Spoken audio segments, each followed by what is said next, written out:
देखिए, मैं जो एक चीज़ कह रहा था ना, कल मैं कितने लोगों के मुझे मैसेजेस आए हैं, कितने लोगों की मुझे ईमेल आई हैं, कितने लोगों के मुझे ट्वीट्स आए हैं।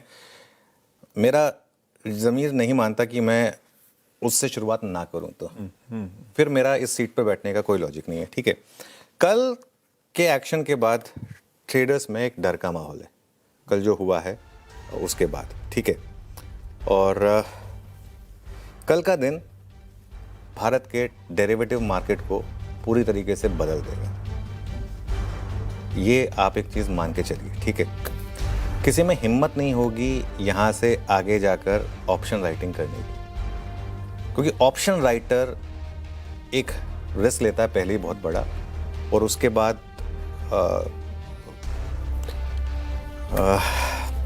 ऑप्शन राइटर एक रिस्क लेता है थोड़ा सा, उस हिसाब से सोचता है कि आप सेल कर रहे हैं एक ऑप्शन को, और एक पर्टिकुलर प्राइस पर एक पर्टिकुलर आप स्टॉप लॉस लगाते हैं, एक पर्टिकुलर आप रिस्क रिवॉर्ड के हिसाब से काम करते हैं। ठीक है, और ख़ास तौर से बैंकेक्स के ऑप्शंस तो कोई नहीं लिख पाएगा, आप इस चीज़ को मान के चलें। ठीक है, मार्केट मेकिंग तो अब आप बीएससी ऑप्शंस में ख़त्म मान के चलिए। मतलब एक्सपायरी के दिन तो चलिए ठीक है, वॉल्यूम उसी हिसाब से होते हैं, स्क्रीन दिख रही है आपको। उससे पहले सपोज करिए 3-4 दिन पहले, अब बैंकेक्स के एक्सपायरी से 3-4 दिन पहले आप एक मार्केट मेकिंग कर रहे हैं। आपने एक बैंकेक्स में 1500 पॉइंट ऊपर का या 1500 पॉइंट नीचे का ऑप्शन, उसमें विश्व में लिक्विडिटी नहीं है, आपने एक मार्केट मेकर से बात की, वो एक ऑप्शन बायर को एक ऑप्शन सेलर को लेकर आया, मार्केट का हिस्सा है ना वो उन्होंने एक चीज़ डिसाइड की और उन्होंने एक पर्टिकुलर ऑप्शन ट्रेड एग्जीक्यूट की। वो ट्रेड्स तो अब नहीं होंगे। बहुत लोगों ने कल जो ऑप्शंस लिखे हुए थे, एकदम से उन्होंने देखा कि क्या हो गया, एकदम से वो 5 या 6 रुपये चला था ना, 50-60 रुपये पे करके काटे हैं वो ऑप्शंस, कि भाई ख़त्म करो कम से कम, पता नहीं 300-400 हो गया तो जेब से कितना पैसा जाएगा। ठीक है, कल कई ऑप्शन ट्रेडर्स और ख़ासतौर से ऑप्शन राइटर्स बैंकरप्ट हुए, बहुत लोगों को बहुत लॉस हुआ है, इसको आप मान के चलिए। ठीक है, अच्छा चलिए एक बार के लिए मैं मान लेता हूँ कि बाज़ार सिर्फ ऑप्शन ट्रेडर का नहीं है। ठीक है, एक बार के लिए मान लेता हूँ। भाई सेबी चीफ ने भी एक बात कही है कि हम बाजार को सिर्फ ऑप्शन बायर और ऑप्शन सेलर के लेंस से नहीं देख सकते। एक बार के लिए चलिए मैं उस बात को मान लेता हूँ। वैसे तो जब ऑप्शन अगर आपकी मार्केट का सबसे बड़ा हिस्सा बन गया है तो आपको ऑप्शन के हिसाब से मार्केट को देखना पड़ेगा। ठीक है, लेकिन एक बार के लिए चलिए इस बात को मान भी लेते हैं। लेकिन इसके बावजूद जो 3.25 से 3.5 के बीच में हो रहा है, क्या ऐसा आपने किसी डेवलप्ड मार्केट में होते हुए देखा है? कहीं किसी मार्केट में हो रहा हो ऐसा आपने देखा है? किसी बड़ी ग्लोबल मार्केट में जहाँ पर कैश इम्प्लीमेंटेड है, वहाँ पर आपने ऐसे मूव्स देखे हैं क्या? क्योंकि हमारी मार्केट में कैश वॉल्यूम, F&O वॉल्यूम का एक बहुत छोटा हिस्सा है, और बाकी मार्केट्स में कैश और F&O के वॉल्यूम्स काफ़ी मतलब इक्वल पैरेलली चलते हैं। तो इस तरीके के मूव्स सिर्फ हमारे यहाँ पर आ रहे हैं। ठीक है, अगर कैश को आपको सफल बनाना है, और मैं दिल से चाहता हूँ कि कैश सफल हो, हम भी डेवलप्ड मार्केट्स की तरह इस सिस्टम में आएँ, तो पहले वॉल्यूम बढ़ने दीजिए। एक टेस्टिंग ग्राउंड नहीं हो सकता कि वॉल्यूम बढ़ते जाएंगे, उस बीच में जितने ट्रेडर्स स्वाहा होंगे उसका क्या। ठीक है, और जब तक वॉल्यूम ना बढ़े तब तक आप ऑप्शंस को 3:15 तक एक्सपायर होने दीजिए। 3:15 बजे आप ऑप्शंस को डीलिंग कर दीजिए कैश से।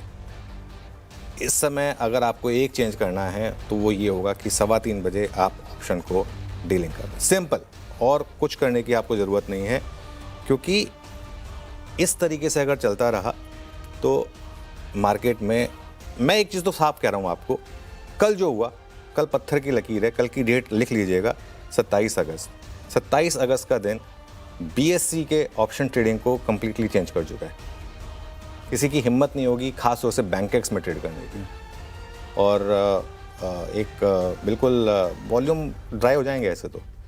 और एक बार सेबी चीफ की बाइट को सुना देते हैं आपको, क्योंकि उनसे पूछा गया था कल इस बारे में, और हमारे कलीग यश ने पूछा था। एक बार सुनते हैं क्या कहा उन्होंने। नहीं, अभी हम कोई चेंजेस नहीं देख रहे हैं और सिस्टम ऐसे ही चल रहा है। पार्टिसिपेशन इस पे बढ़ेगी और सब लोग ब्रोकर्स और वो अपनी ऐप्स में एनेबल करेंगे और लोग सीखेंगे और इस मार्केट में आएंगे।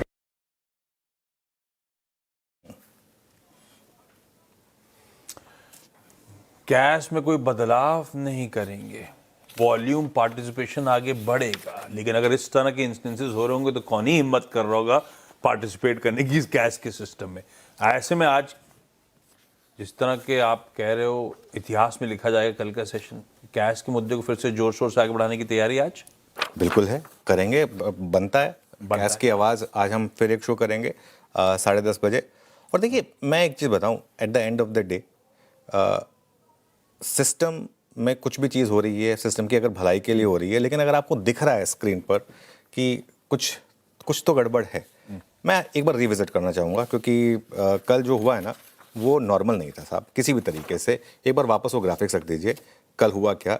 एक समय पर सेंसेक्स का इंडिकेटिव प्राइस, अच्छा पहले तो ये बता देते हैं वो टी स्प्लिट रेडी है क्या 1027? देखिए आई स्क्रीन पे दिखाइए फिर से। हाँ ठीक है, तो वो हम लेकर आएंगे। अब कल क्या हुआ पहले एक बार वापस लेकर आइए, ठीक है। कल बीएससी की मंथली एक्सपायरी थी, सेंसेक्स का इंडिकेटिव प्राइस एक समय पर 2000 पॉइंट से ज़्यादा आपको नीचे दिखा रहा था, ठीक है। और इसी वजह से पुट्स में आपने भारी उछाल देखा। अच्छा हो क्या गया, ज़्यादातर लोग तैयारी करके बैठे होते हैं कि कॉल्स ऊपर आएंगी, क्योंकि 2-3 बार ऐसा हो चुका है ना, कॉल्स ऊपर आएंगे, सब कॉल्स की तरफ तैयार बैठे होते हैं। शुरुआत तो वैसी हुई थी, हमने बात भी की थी कि आप 2-3 दिन के बाद दो तीन के बाद आप वो करेंगे ना, पुट्स में मूव आना शुरू हो जाएगा। हो सकता है अगली एक्सपायरी में वापस कॉल में आ जाए, और हो सकता है 2 एक्सपायरी कुछ भी ना हो, क्योंकि लोग फिर स्टैडल्स बाय करेंगे और उसमें फिर उसमें कोई मूव ना आए, ठीक है। अब 77,000 की पुट और 77,000 की कॉल, ये पिक्चर अपने आप में एक स्टोरी है। इससे बेटर स्टोरी नहीं हो सकती। ये 77,000 की पुट देख लीजिए आप, किस तरीके का मूव आए हैं। और इसको वापस दिखा देता हूँ एक बार। 3:15 बजे भाव था 20 रुपये, 3:25 तक भाव हो गया था इसका 285 रुपीज़, और बंद हुआ है 68.2 पर। कॉल 327 वाली 276, फिर 20 पैसे और फाइनली 5 पैसे। 5 पैसे का मतलब जीरो है वो, 5 पैसे तो वो लास्ट रेट दिखाता है ना, उसमें कोई ट्रेड थोड़ा ना होती है, ठीक है। असली खेल हुआ है बैंकेक्स में, 55 रुपए की पुट 1100 तक गई है।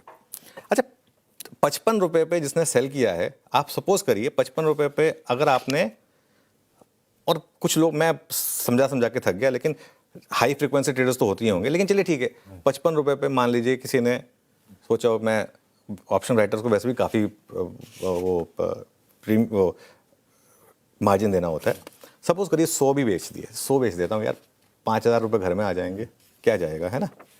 5,000 रुपये घर में आने के बजाय 1100 × 100, 1,10,000 रुपये जेब से निकल गए। ये हुआ है कल, ठीक है।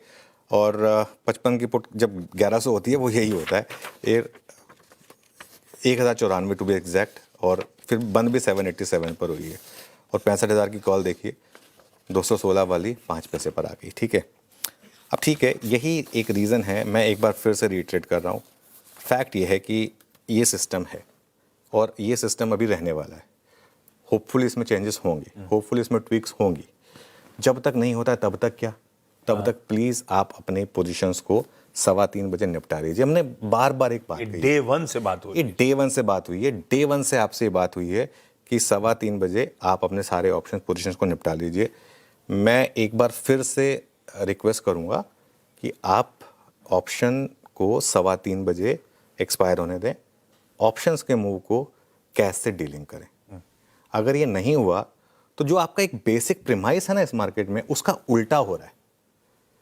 जो आप एक वॉलेटिलिटी खत्म करने की या रिड्यूस करने की सोच रहे हैं, इस समय उसका एग्जैक्ट उल्टा हो रहा है।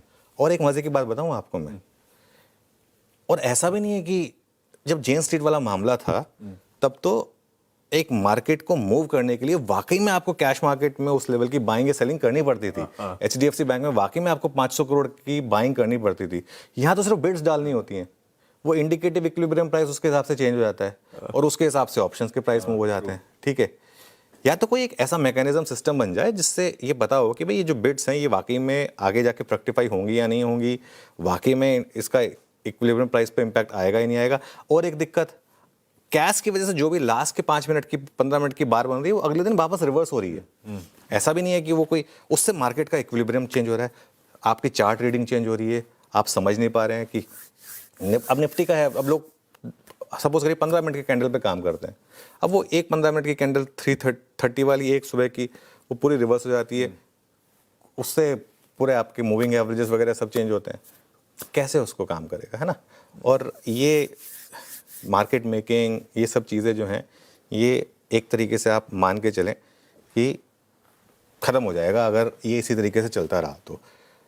सिस्टम की भलाई के लिए कुछ चीज़ें होती हैं एंड आई एम 100% श्योर कि रेगुलेटर्स उसी हिसाब से सोचते हैं। लेकिन अगर कहीं पर दिक्कत है और अगर कहीं पर लग रहा है कि हमें ट्वीक करने की ज़रूरत है तो करना चाहिए मेरे ख्याल से, एंड आई एम श्योर होगा, आई एम श्योर। और जितना मैं सेबी चीफ को जानता हूँ वो सजेशंस सुनते हैं और उस पर एक्ट करते हैं, एंड आई एम श्योर इस पर होगा।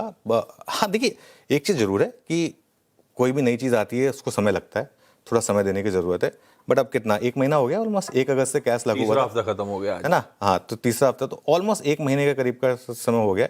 ठीक है, या तो हम देखते हैं, चलिए 1 महीना और दे के देखते हैं इसको। ठीक है, तब तक हमारी रिक्वेस्ट रहेगी हमारे जितने भी ट्रेडर्स हैं उनसे कि थोड़ा सा एक्सपायरी के अराउंड केयरफुल रहें, अपने ऑप्शंस से गैम्बलिंग ना करें।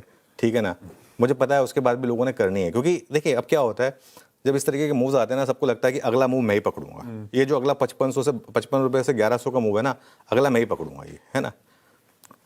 गुड लक टू यू, हो सकता है कुछ लोग करें भी, है ना। लेकिन मैंने ना 20-22 साल बिताए इस मार्केट में। ये हीरो ज़ीरो ये सब जो होती है ना, मैंने लोगों को सबसे ज़्यादा बर्बाद इस हीरो ज़ीरो के चक्कर में होते हुए देखा है। सेबी का खुद का डेटा कह रहा है, ऑप्शन बायर्स जो 93-94% पैसा लूज करते हैं, सोचिए उनमें वो भी होगा जिसने कल 55 रुपये पे लेके ये पुट 800-900 रुपये बेची होगी, उसके बावजूद उसके पूरे साल का रिकॉर्ड जीरो होगा या माइनस होगा। तो ऐसा क्यों? क्योंकि वो पैसा आपका बनेगा एक बार। हफ्ते हैं मार्केट में 52 हफ्ते में हो रही हैं 104 एक्सपायरी। 104 एक्सपायरीज में आपने अगर 1 या 2 में बना लिया, बाकी 100-102 में गया ना, वो नील बटा सन्नाटा वापस हो जाना है।